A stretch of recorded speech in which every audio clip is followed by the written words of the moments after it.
Before I get to my remarks, I would be remiss if I didn't comment on the remarkable ceremony at the National War Memorial in downtown St. John's on yesterday. And I joined thousands of others who had gathered to remember those who gave their all for our freedom. And I'm also quite pleased, and I found it very heartwarming to know that these types of ceremonies took place throughout our province, and where larger numbers than have been seen for several years and gathered at communities around Newfoundland and Labrador. So I just want to take a moment and to commend and congratulate the Royal Canadian Legion and all who offered and assisted in organizing and coordinating these events around the province. I also want to thank all of the residents of Newfoundland and Labrador who took the time to attend these ceremonies. And I also want to extend thanks and appreciation to all women and men in uniform who serve our country and serve our people.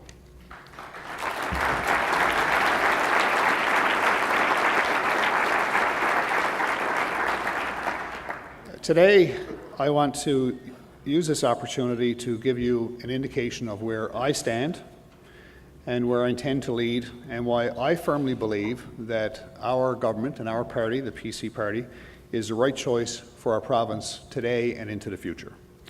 The task ahead of us as a government is to reconnect with the reality of our accomplishments, as you've seen some here today. We need to grow the understanding of our goals as a government, and we also need to outline the vision that we have and the positive future changes we are committed to delivering to the people of the province. So first and foremost, I can tell you I'm a listener. I've been that way my entire life. And I believe it's a sign of strength to lead by listening, to plan collaboratively, and to act collectively. And in the 21st century, that's the kind of accountable leadership that people demand. They expect to be active participants in governing, and so you should. Different choices at the ballot box will take Newfoundland and Labrador in widely different directions.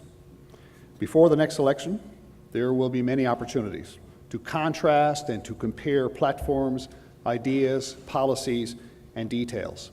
So today I want to outline some of my policy, some of my plans, and talk a little bit about the history of our government and the road that has brought us here. Governing should never be a short-term consideration. While we budget on an annual basis, the fiscal policy requires a focus on our future.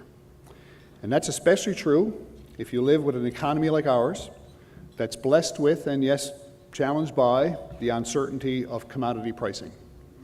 Petroleum and mineral prices, they go up and they go down. Exchange rates fluctuate, and production schedules are never fixed. And these are variables that we simply cannot control. And yes, right now, we are in a period of budget deficits. And a few short years ago, we were in a period of budget surpluses. And a few short years into the future, we will be back to surplus. Well, balanced over the past decade, the fiscal performance of this province has been steady. We have used the surpluses wisely, and we've managed the deficits prudently. It's not easy to do. You can't be everything to everyone. We've taken billions of dollars in oil revenues that have accrued to the province in the past decade, and we've invested it in debt reduction, in infrastructure renewal, in educational opportunities, in business development, economic diversification, and we've invested it in the health and wellness of our people. Our PC government has made a conscious choice to put resource revenues to work for Newfoundlanders and Labradorians in several different ways. First, we chose to pay down a massive chunk of the net debt, the net provincial debt. And that freed up millions. It freed up millions each year that otherwise would have been exiting our province as interest payments. And tackling the debt was a sound choice that was widely endorsed in this province, I know particularly endorsed by the Board of Trade. And I want to ensure all of you that debt reduction will remain an essential part of our fiscal policy. Secondly, we've invested in infrastructure. And since 2006, our government has invested more than $6 billion in infrastructure renewal that benefited communities throughout Newfoundland and Labrador. We've upgraded highways from western Labrador to the eastern Avalon. And this year alone, we have spent more than $150 million on road work in our province. We're replacing schools and hospitals. We're building new clinics. We're building ferries. We're upgrading water and sewer treatment. And we're installing waste management infrastructure. And some of these expenditures, I can tell you, they are absolutely essential, because critical infrastructure needs that have been neglected under previous governments have impacted us all. Now, we know they had their own fiscal challenges, but when we gained additional fiscal capacity, our government, as good stewards, had the responsibility to address that significant infrastructure deficit, and we met with that responsibility head on. Ongoing infrastructure projects also represent tangible investments in opportunity for regions of the province that need to grow and to diversify.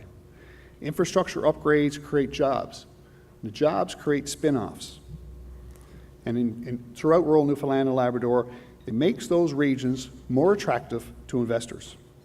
Our approach is among the principal reasons that the investor confidence in the province has remained strong, while elsewhere it has waned. Your PC government maintained these infrastructure investments even when the economic downturn hit us all. And that approach won the praise of Mark Carney, who was then Governor of the Bank of Canada. He's now Governor of the Bank of England. And that approach enabled many businesses to weather that downturn and position our economy to rise in the aftermath more quickly than any others could. Last year, while others struggled, Newfoundland and Labrador led the entire country in GDP growth. And some policy choices made that happen, and policy choices by your PC government. Now, thirdly, we invest in innovation, technology, and R&D. Through our ocean strategy, and through investments in broadband, and through investments in research and development corporation, we open doors for companies and regions to modernize and compete with the best in the world and bringing those benefits right back home here. We complement these investments with Memorial University and College of North Atlantic, investments to freeze tuition fees, to reform student aid, to grow the medical school, to build new residents in the core science facilities. Investments that make our post-secondary sector the most attractive in the country. Now, our approach has drawn people here from around the world and has laid a solid foundation for immigration and future growth. And the work that they are doing is world-leading. Just last week, two Memorial University researchers, Beverly Diamond and Kirk Luther, they won 2 of only 5 major national research awards from the Social Sciences and Humanities Research Council of Canada. Dr. Diamond's award was the highest honor that a researcher can receive. She came to Memorial University from away, and she's carved out a great career and a leading international reputation in her field, which involves the study of traditional music, ethnomusicology. Who knew that existed? And her work shines as a positive spotlight on our university and on our province. And our government's ongoing support to Memorial University helps to make that happen. The money we spend at MUN and CNA and supporting private sector R&D is bringing those future Newfoundlanders and Labradorians to our shores right here and making them want to stay. And in terms of immigration, and this will be news for all of you here in the room, but last week we concluded discussions with the federal government that will increase the provincial nominee program quota from 300 to 500 nominations annually. These are individuals that the province nominates to meet labor and market needs in Newfoundland and Labrador. The federal government's new express entry system that is set to launch in 2015 will provide our province with an additional 550 nominations over and above that program. So in total, this will give the province influence over bringing in 1,050 new immigrants to Newfoundland and Labrador every year. The St. John's Board of Trade has been vocal in the need to increase immigration to our province as one of the foundations for increasing our population. So we look forward to working with the business community to increase immigration to our province through these new tools that are now available. Immigration will also play an important role in the new provincial population growth strategy. The strategy is in the final stages of development, and I look forward to launching this in the very near future. But under the strategy, our government will take action to find the skilled talent businesses need to thrive. Immigration is a key tool to this. We also invest in aquaculture. Scores of people all over the south coast of the island and across the province are earning a good living, working close to home, harvesting, processing, transporting, marketing, and selling farm salmon and other aquaculture products. Fourthly, we invest in business incentives. We tax cuts, and just last week, venture capital. The venture capital initiative announced last week was applauded by people in this room, by business leaders across the province and across the country. People who understand the critical role investment capital plays in new business development and economic diversification. We believe that investments in business growth benefit all of us. They drive our economy forward. And we've made Newfoundland and Labrador one of the most attractive locations in the Atlantic region to operate a business, and your Board of Trade has also expressed their appreciation for that as well. And fifthly, we do our work with social conscience. We've allocated more than $1 billion in poverty reduction to give people a step up from poverty to self-reliance. We've invested in social housing. We've put money into incentives to help people transition to the workplace, including extending coverage for their medications to ease that transition. So people no longer, coming off of social programs, working full-time, lose those medical benefits as soon as they transition. They keep those medical benefits for a period of time to give them a better chance to transition from social programs to earning their living. And this benefits thousands of people. And in so doing, we have decreased dependency on the system. And today, there are fewer people relying on social assistance than when we took office. Employment numbers are higher than they've ever been, and businesses are thriving. The sixth thing that we're doing to make the necessary investments to provide essential services to the public, and it's important that we provide those essential services. We're improving education. We're addressing long-term care, and we're addressing crime and public safety concerns because we know people are concerned about their own safety. As just one example, since 2004, we've spent more than $160 million to address healthcare wait times in this province. Our province is currently first in the country in managing priority wait times for radiation, cardiac bypass surgery, cataract surgery, hip fracture repair, and hip and knee replacement. A seventh thing that we're doing is investing our revenue from natural resources to grow, diversify, and extend the life of both our renewable and non-renewable energy industries. We're doing this through the province's publicly owned energy corporation, Nalcor. Now, I don't need to remind you that we all own Nalcor. Every person in this room, every Newfoundlander and Labradorian owns Nalcor. It's our company. Its success ultimately benefits all of us. So through Nalcor, we demanded equity stakes in our offshore oil projects, equity stakes that required upfront investment but ramp up those returns. That's prudent governing. Equity partnerships work. They simply work. You need look no further than Hibernia and the Government of Canada's equity stake that delivers enormous returns to their investment.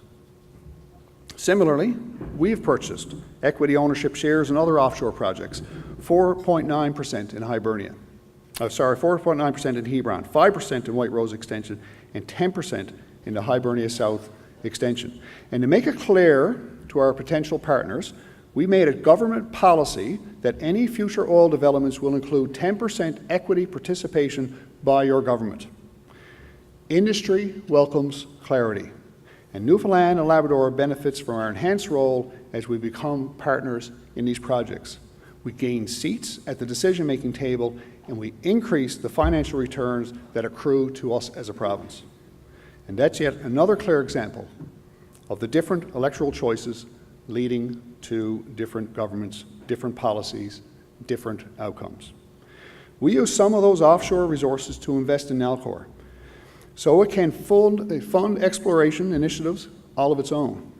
And Nalcor undertook a massive seismic survey in our offshore that covered an area larger than the Gulf of Mexico. The result? 24 solid leads that spurred interest by major international players in the oil industry. The potential payoff is apparent to anyone who understands the sector that interest in our offshore has ramped up. There are new discoveries that will ensure a healthy return from oil revenues for decades and decades to come.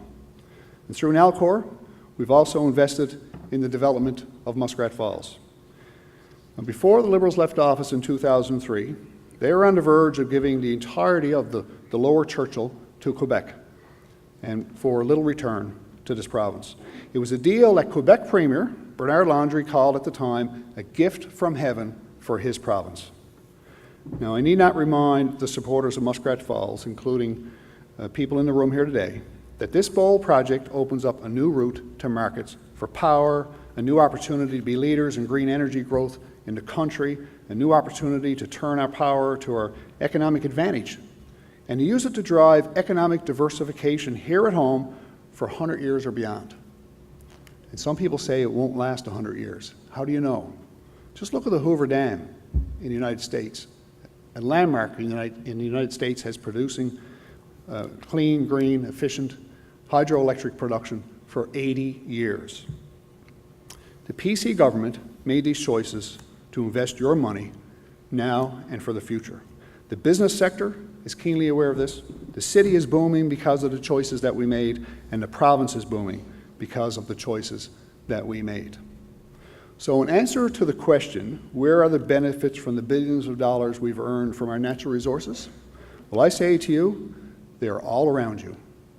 They are all around us as a province. We are the envy of the country. We are stronger than we've ever been in our history. We're stronger in employment. We're stronger in personal income. We're stronger in retail sales. We're stronger in capital investment, and we're stronger in business confidence than we've ever been before. This is happening because of all the hard work that you have done, your colleagues in the business community are doing, and we in the PC government are working hard for you and with you to continue this momentum.